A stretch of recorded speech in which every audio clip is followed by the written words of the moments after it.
Welcome to the podcast. It's Whether or Not and to What Degree with your First Alert weather team at Fox Carolina. I am First Alert Chief Meteorologist Kendra Kent, and I'm joined by Ashley Rehnberg, a regular on our podcast from the National Weather Service office at GSP. Thanks for being here, Ashley.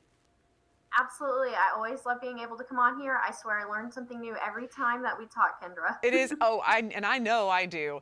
We are, gearing up towards spring. So you and I were brainstorming over ideas of things to talk about. And I know freeze and frost are not necessarily things you want to focus on in spring, but they certainly happen as we get into spring. And we throw around terms a lot like the growing season. I try to explain it to our viewers as best I can. Can you go into a little bit of depth here about when we typically see our final frost across the area? Because I think folks might be surprised, not necessarily frost, but freeze is what's kept up with more. But last freeze and exactly what the growing season means. Absolutely. So every year we kind of collaborate with our neighboring offices to decide when we're going to start the growing season. So this year we were actually really warm towards the end of winter. So we actually started a little bit earlier than we typically do. So the growing season actually officially started on March 17th.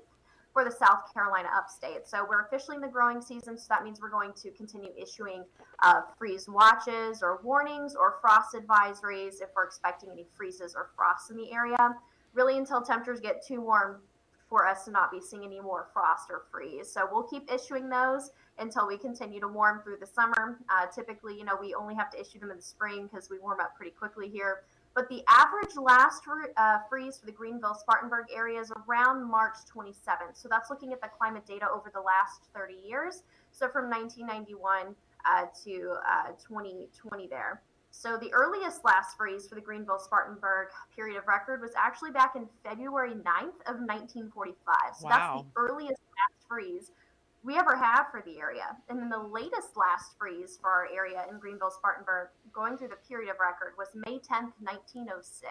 So pretty late dates there. Well, and it's just such a wide range of numbers there too, because, people will ask me, when am I safe to plant, certain tender vegetation? And, the issue is I can say, okay, well, on average, we see our final freeze toward the end of March. We say tax day, April 15th is often a good bet, but clearly it can still happen as late as May. So, it can be difficult for planning, and I know it can be frustrating for farmers too. But that's interesting to know, though, that growing season evolves and it changes just based on how warm the winter has been.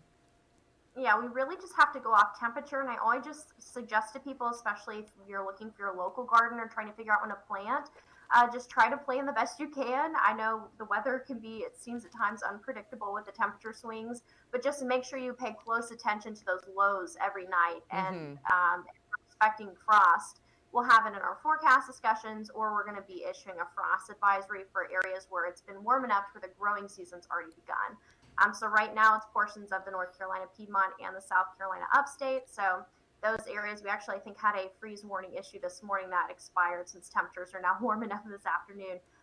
But again, we'll continue to issue those throughout the spring season until those temperatures get warm enough to where we don't have to worry about frost or freeze. Right, exactly. Well, that's a great explanation. And again, something that folks, I think, are tired of dealing with toward this time of year, but it's a reality, and we still get these cold snaps. It's been certainly chilly all day today too, and many folks may be wondering what the pattern is looking like going ahead to spring.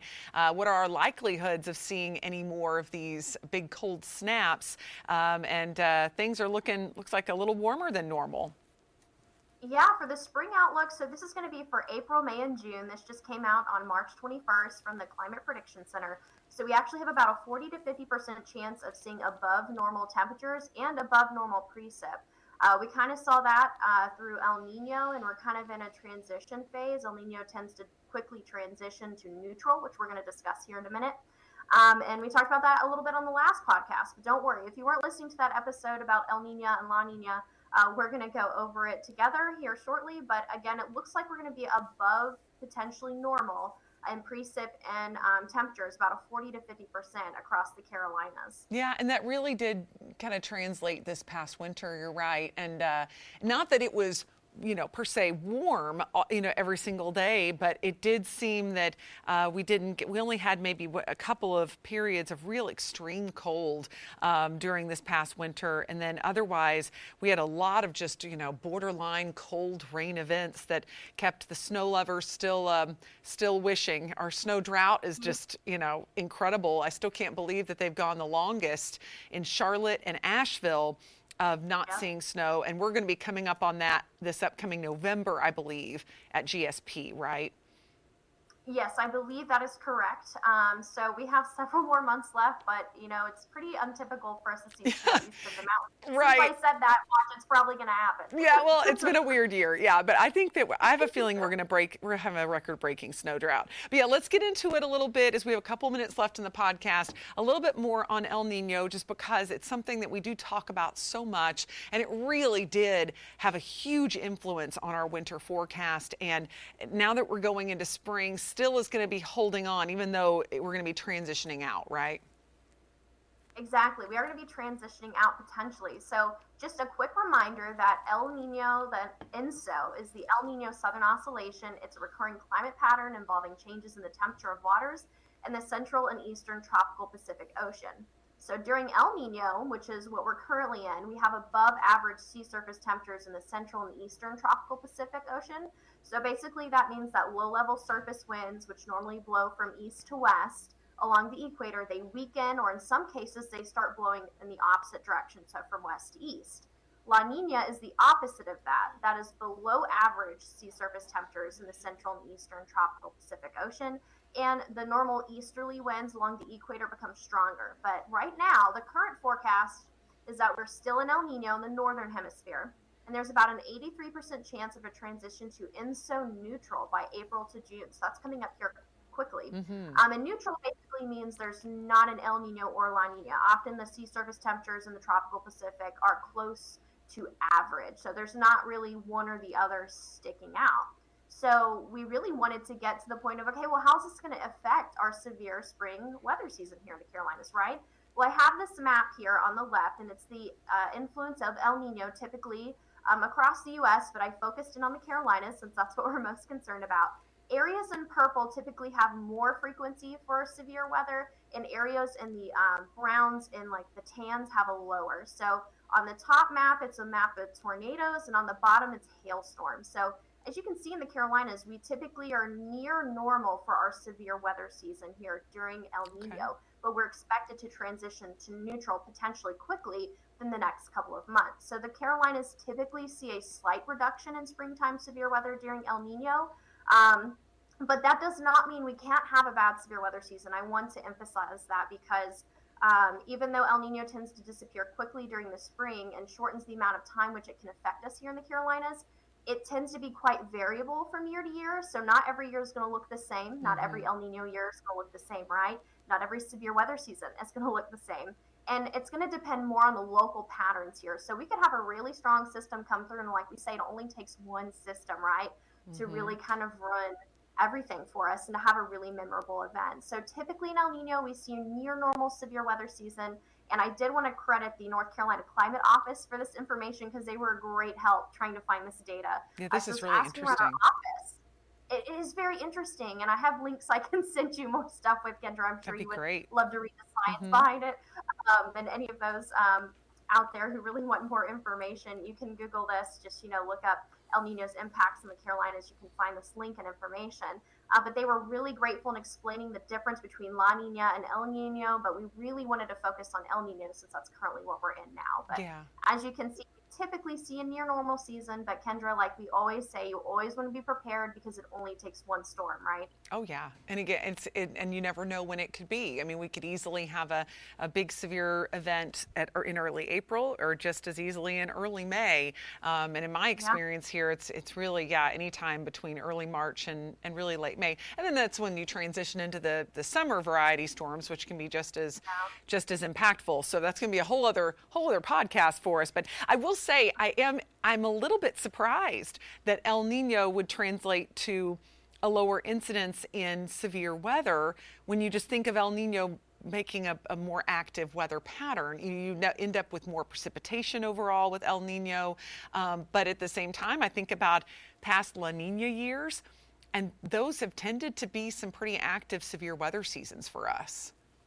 Yeah, and if we ever do transition back into La Nina, which is possible, that actually is kind of the looking further out, which I told you we could discuss this going forward in another podcast. But it looks like we could transition into La Nina this summer, which would have some impacts on hurricane season, making it potentially more active, specifically in the Atlantic.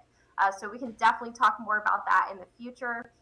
But again, yeah, I was interested to find all this information as well, because we weren't 100% sure what the local impacts were until we reached out to the climate office. So it was really interesting to see their perspective and the data and the articles they had and the research that's gone into this. So again, typically we see less frequent or near frequent here during El Nino. So nothing out of the ordinary for us, but still want to be prepared nonetheless. Absolutely. Well, Ashley, I'm so glad that we got to, if you want to share your, go back to your camera. There we are. I just wanted to thank you for being here today. We've talked about a lot of different things, but I think the take-home message, and I think what you said it very eloquently, is that even though we may have a slightly less active severe weather season, it can take one or two events to be a big season for us here. So of course we'll be monitoring. I know you guys at National Weather Service will be on top of it.